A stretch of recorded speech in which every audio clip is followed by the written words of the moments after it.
from Detroit, Michigan. This is the Honestly Sis podcast, newsletter edition.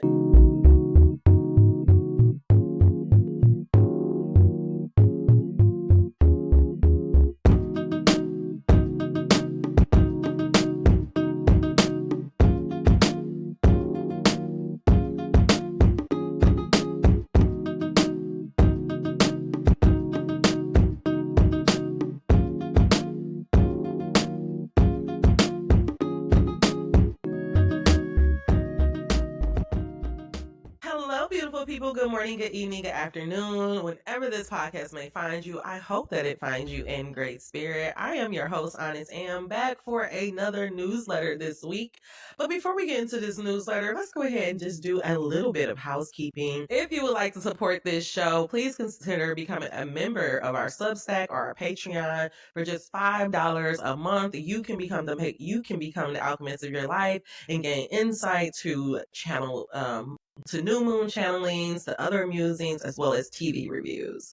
If you're not able to help support financially, please consider supporting energetically by sharing this podcast to your favorite social media timeline. And if you just want to show me just a little bit of love and you wanted to share, but you still want to just let me know you love me, but you can't do that $5 commitment, you can go right on down in these show notes and send me a tip.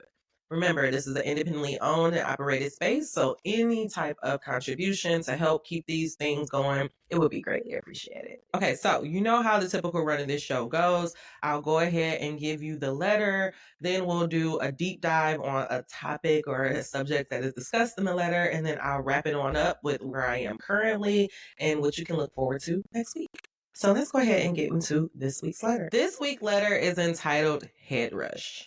He liked to call me Peaches when we get this nasty. Beyonce Partition.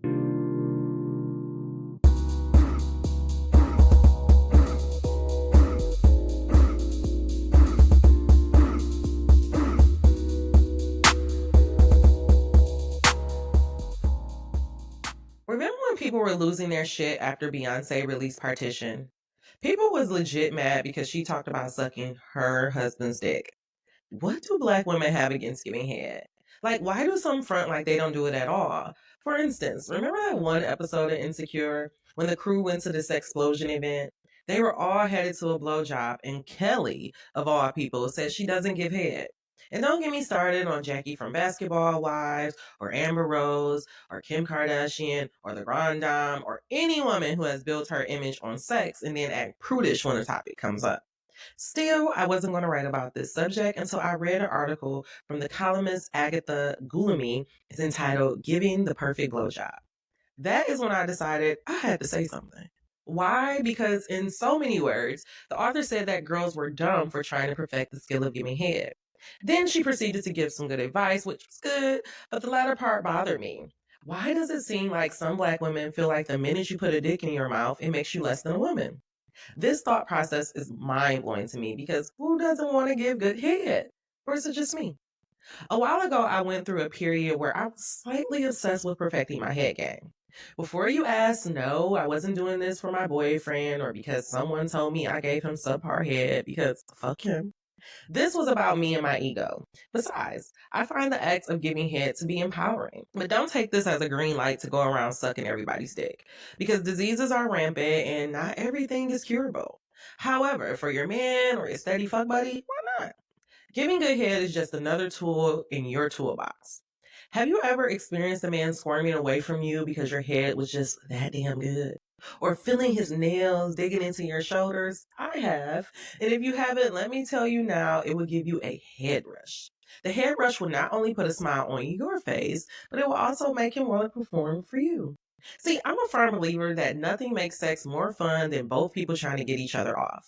I personally pride myself on what I can bring in the bedroom, and honestly, sis, you should too. Not feeling this episode? Fine, I'll level with you. Maybe dick sucking is not your thing. I'm not here to convert anybody into a believer or to create shame for not sucking a dick. But all I am saying is, don't judge us for enjoying it. Anyways, for you girlies and young lads who want to improve their head skills and experience their own head rush, here are a few things that help me master the art of the blowjob. One, I watched porn. After reading the Video Vixen book and hearing the tales of Superhead, I was intrigued. I had to see for myself, and boy, was I amazed. After a few watches, I realized what the ultimate trick was. It wasn't her mouth, it was all in her hands. Instead of doing the typical jack off, she used both hands, and instead of simply going up and down, she added twists and turns to it. Thank me later. Her saliva, suction, and twisting and turning is what ultimately created Superhead. Mystery solved. If you use this move, it would not only make your guy go crazy, but it would give your jaws a break. Two, I practice. There is no way around it. To know if the move worked, I had to try it out on someone. Nothing would make a man happier than if you ask him to let you give him head. Sis, he will be jumping out of his boxers. Or you could just take control. He may love that even more. While you're busy making his day, you can use this time to practice the things you saw in porn. Win-win, right? Tip. If he asks, where did you learn this? Be honest. It could lead to you guys watching some porn together or making your own.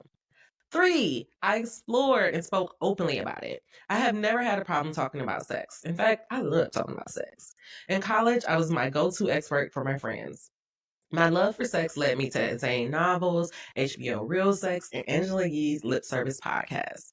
This is where I learned tips and tricks from other women. Sex and giving head is just like anything else in life. You don't know what you don't know. You can't be afraid to talk to your friends, older women, or even your hairdresser about it. In fact, it was my high school hairdresser turned college hairdresser, Stacy, who taught me all about the good old titty fuck. If you ever get tired of sucking and fucking, sis, it's a gem. But the ultimate key is staying open and listening up. You never know who could give you advice that will take your head game to the next level. I believe it was a Zane novel that introduced me to the Listerine trick. Tip: buy a cough drop or Listerine strip, put it in your mouth or on your tongue, then give him or her head. Sis, this is not to be a head manifesto or an article to create shame. I simply want us to be the masters of our bedrooms, to feel liberated and free to discuss all things sex related, including head, to be open to learning and practicing our craft. The mindset that you must be a hoe to enjoy sex or giving head is honestly childish. Besides, that mindset only creates inner conflict within ourselves in our bedroom. There is nothing wrong with sucking dick and enjoying it, because the truth is that is the secret to a great blowjob. Do you have any tips or tricks? Do you have any tips or tricks to share? Send me an email at honestlysis@gmail.com or comment down below, because you know I want to know.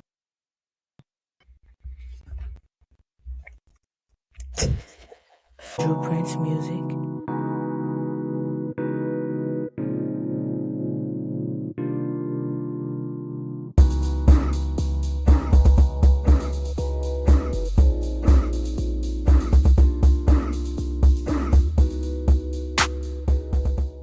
I don't know why I'm like, now I'm acting on like Prince's. I'm like, I can't believe I wrote that. I wrote that. Yes, yeah. Okay, so that is our week's letter. It is called Head Rush, but I think I want to change the name to Masters of Our Bedroom. And it's just, this article was birthed because of the whole partition movement and how people were really bothered that Beyonce was talking about fucking her own husband. All right, so let me just go back. We're going to be doing a deep dive all about the sacral chakra. And the sacral chakra governs your sexuality, your creativity, and your procreation.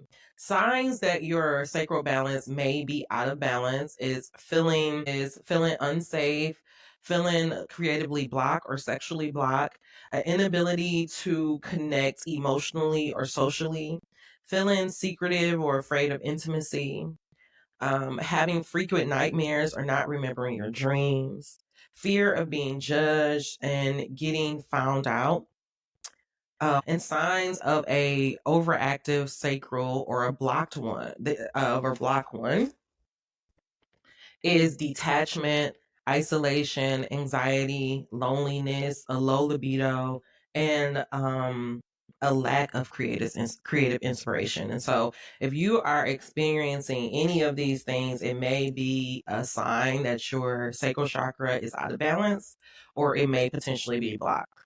A sign of an overactive sacral chakra, which would mean you're super open, is feeling It's feeling consumed by your emotions or your dreams, experiencing emotional ups and downs, using escapism to avoid life, scared that your affection is not going to be returned, and engaging in inappropriate expressions of sexuality. And so that's really why I brought this up, because a lot of us, we look at sex and, maybe some of us may look at sex and we may be, happy, or maybe we may like sex. But if you find yourself unable to connect with somebody emotionally, or you find that you just do not have a sex drive, it really could be an indicator that something is going on with your sacral chakra. And also, if you are having those kidney and those bladder issues, that also could be a sign that something is going on with your sacral chakra, and that you should really take that time to heal it so that you can heal yourself within.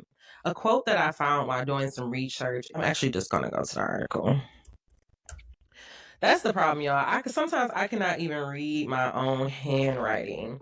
While I'm going to that article, I wanted to pull up my Sacral Wisdom Oracle deck. This is a deck that I typically use whenever I'm doing a blockages reading, because again, it's another good tool to help us understand help us understand the chakras. And so in here, it says your sacral chakra, you're learning how to observe your emotions. The overall expression is emotional. In the second chakra, you can learn emotional discipline if you choose. You need to master the skill of steering your emotions as you would a ship on the high seas. This is very important in manifesting. The orange cards reveal your emotional experience in a particular situation. If you are struggling with your feelings, look back to the red chakra, the root chakra, for the answer. Why? Because your emotional experience from a particular foundation or belief created in your root chakra helps you to understand where your emotions are coming from. And so if, when I was talking about that article of giving head, if it made you feel all uncomfortable, you go back to your root chakra or your foundation, and you can think, okay, in your childhood, how was sex addressed? Did your mom talk to you about sex? Was sex celebrated, or was it something that's shunned away? If it was something that was shunned away, it will let you know why, talking about sex or talking about being sexually liberated will make you uncomfortable. And then again, it could also be a sign of that blockage, that sacral chakra being blocked. Last thing it says, next, observe your emotions rather than acting on them.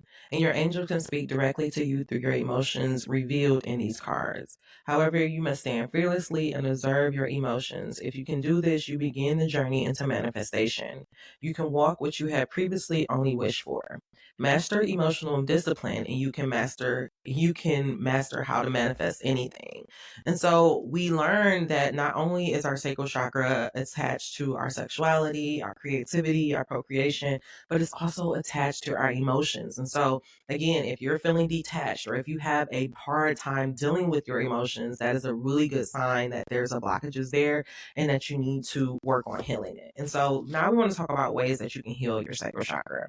Of course, you can do meditation, do some sleep hypnosis tracks all about self love and self acceptance. You can do affirmations. I love pairing affirmations with yoga. Yoga is also something that they mention in here. In fact, in this book, they tell you some really good postures that you could do. And of course, all of the postures are basically set around your sacral and doing work around that. And so they told you to do a lotus pose. You can do the cat cow. I also want to say that you could also do the child pose or a deep squat. Again, it's about like letting the energy in this area breathe and become unstagnant. I told you about affirmations. I like using affirmations in yoga. And so it's like whenever you put your hand to your heart center, you will say your affirmation. So I am lovable. I am worthy of love. I am worthy of pleasure. And you would do that throughout your whole 30 to 60-minute practice. You can also use affirmations and sex magic. So even if you do not have a partner, say that you are, masturbating solo, and you really want to work on improving your sacral chakra, improving your sexuality, owning your sexuality. As you're pleasuring yourself, you can say affirmations of, I am worthy of pleasure. I am worthy of receiving good things. It's okay for me to feel good. You keep doing that, and over time, you may, you'll heal your sacral chakra. Another way that you can heal it is through essential oils. You can supplement your diet. Another good way is to do reflection, which is kind of what I hit on a little bit when I was talking about my blockages deck. It's just about really paying attention to when you feel uncomfortable, when you feel detached, and then going back, journaling over that process to really try to get to the root of it. I was listening to two things. I was listening to Steve and Tanada Reeve. They did this Afrofuturism seminar about Octavia Butler. And in there, he talked about naming a problem is a part of solving a problem. And so that's why reflection is so important. If you could reflect, okay, since a kid, I never really liked, I always felt uncomfortable when it came to, my body or when it came to expressing myself emotionally. And then that could lead to why, as an adult, you don't want to explore it, or you get very clammed up, or you get really nervous when a topic comes up. It could be a stem for your childhood. And so, if you could work on that, now that you're aware of that, you could actively, now that you're aware, oh, this is just my childhood, this is just something I can overcome. As an adult, you can start working on ways to heal yourself, whether it's through, meditation, affirmation, or masturbating. It's totally up to you. Yeah, I have to like send articles to myself. And so this article, I'm gonna make sure I put all of these into our show notes, but I'll just go ahead and share my screen really quickly so you guys can see this. All right, and we're gonna share here. Bam. Okay. So this article was a really, really good article. And here it is. This is the quote that I was looking for. A closed sacral chakra can make you feel detached from your emotions as well as your emotions of people around you. You may feel isolated and anxious. To be alone and lonely is a vicious cycle that can cause loneliness as well as anxiety. And the reason why I brought this up is because when I was in college, I remember telling my friend, like, I remember saying this out my mouth, like, I would never live by myself. Like, that just sounds horrible because the idea of being alone was terrifying to me. And now, as an adult, I live by myself and I actually couldn't imagine living with somebody. So it really shows me how I went from, being one way and coming back to another way. Another thing that this doctor points out is when a sacral chakra is blocked, its energy can become stagnant and your ability to access the gifts associated with the sacral center becomes difficult. Its shadow aspects are active and dominating your life. And so if maybe as a kid you were super creative and you wrote a lot, but now you're unable to access that again, that could be a sign that your sacral chakra could be blocked. This article talks about all type of ways that you can heal yourself. This is definitely some things that I talked about: meditation, yoga, essential oils, stones and crystals. They have like some really good tips on doing some visualizations here as well. Popular poses: the camel pose, the bow, the bound angle pose, as well as the garland pose, which is AKA the child pose. Some affirmations they have is: I trust my feelings, I trust myself, I am safe to express my creativity, I allow my creativity to flow freely.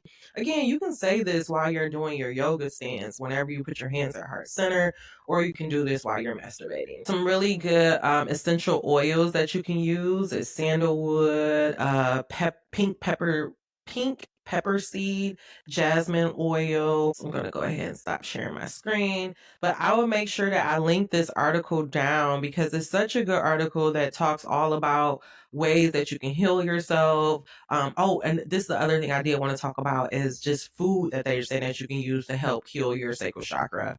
You can do black cherry tomatoes, you can do peppers, peaches, apples, Mediterranean oranges, mango, oysters, Venus clams. I do feel like if you started to eat all of those type of orange foods, just eat with your eyes, that will also help. That will also help heal your sacral chakra. If you heal your sacral chakra, these are things that will happen. Your relationships will shift with people, with animals, with food, with spirituality, and with nature. You will start to develop a stronger intuition, equilibrium in your emotions, an increase in creativity, improve emotional health, and great sexual frequency. Okay. So if from this moment on you start listening, you listen to this podcast and you really decide, you know what, I'm going to work on my sacral chakra. I'm going to do my affirmations. I'm going to do my meditations. I'm going to start, supplementing my diet, maybe having some crystals. Oh, they do. I didn't get into the crystals. And you want to know if it start working. The best way to know if it is working is to pay attention to your dream state. I know you're like, what? But yeah, well, first of all, you can pay attention to your emotions. You can see, okay, am I feeling more creative? Am I feeling more emotionally balanced? Am I feeling more sexually liberated? That will really be a good sign that your sacral chakra is healing and starting to fall back into balance. But another way to know if it's happening, especially if you love dealing with dream work, is to pay attention to your dreams. And in this book, it says that the sacral chakra produce dreams in which water images appear. So if you have an image of a pool, a lake, a stream, a river, and seas, the quality of the water is indicative of the way in which the chakra is functioning. So if the water is stagnant, dirty, or foul, it may require some more inner cleansing. If it's a frozen water or ice in any state that reforms thawing out, images of bathing or washing are indicative that a cleansing process has commenced. So if you take a dream of bathing or washing, that means that it's working. Swimming indicates ease with the function of this chakra. Drowning indicates difficulties.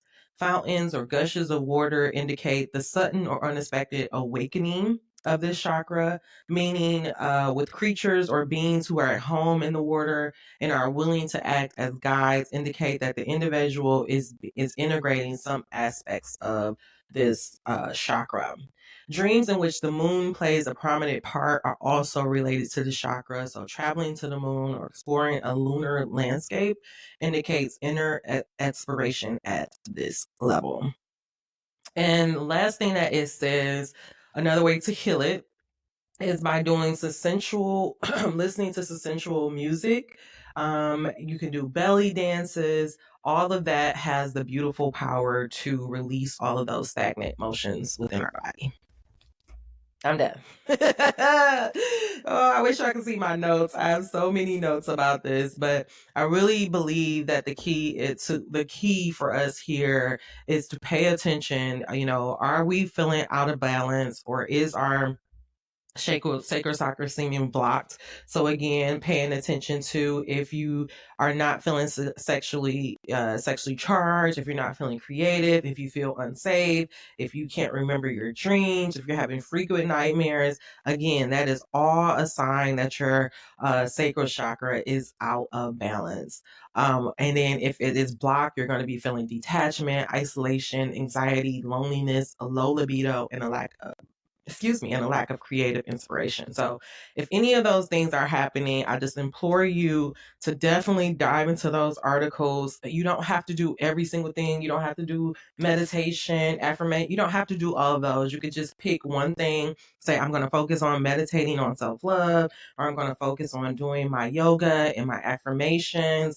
And after a while, remember, you have to do it at least for 21 days. 3 weeks, 3 months, 3 years.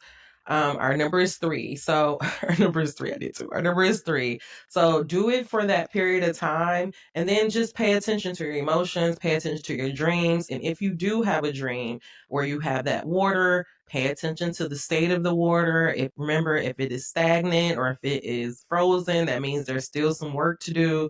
But if it is bathing, or if you're bathing, or if the water is just nicely flowing in, that means that the work that you have been doing is working and that your sacral chakra is allowed to be healed. Okay? All right. That is it for our deep dive.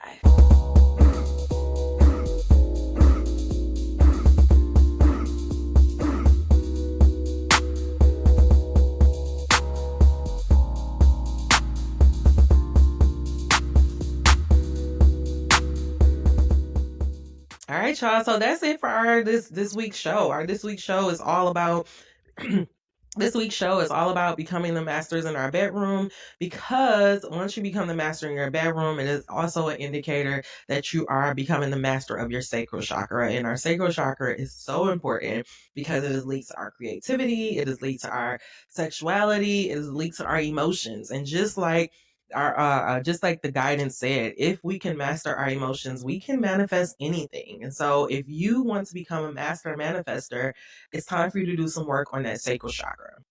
Now, if I'm going to be completely transparent, when I first read this article, I was a little embarrassed by it. I was just like, why the fuck did I read this article? And it was also it even got me to the point where I was going to skip it because I was just like, this is silly. But I remember a long time ago, I was listening to this interview with Nikki Giovanni. And Nikki Giovanni was talking about how she doesn't judge any of her poems. She was like, she remembers she wrote a poem about killing a spider and how it made her feel so bad that she wrote a poem about it.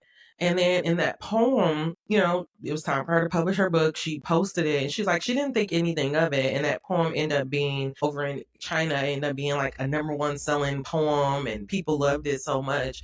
And she's like, if she would have judged herself from it, then it never would have gotten all the accolades that it received. And so Nikki just really taught me that you have to trust the art, trust whatever you were doing or saying at the time, and trust that, each article, each piece of your art will find its proper person. And so I was a little embarrassed when I first wrote this letter, but now that it's written and I really did, dived into it, I realized that, it is important to maybe not give head, but it's important for you to be sexually liberated. And if you are doing things that you don't feel comfortable with doing, but you're still doing them anyway, it's a good sign that your sacral chakra may be burnt, maybe blocked, or it may be out of balance.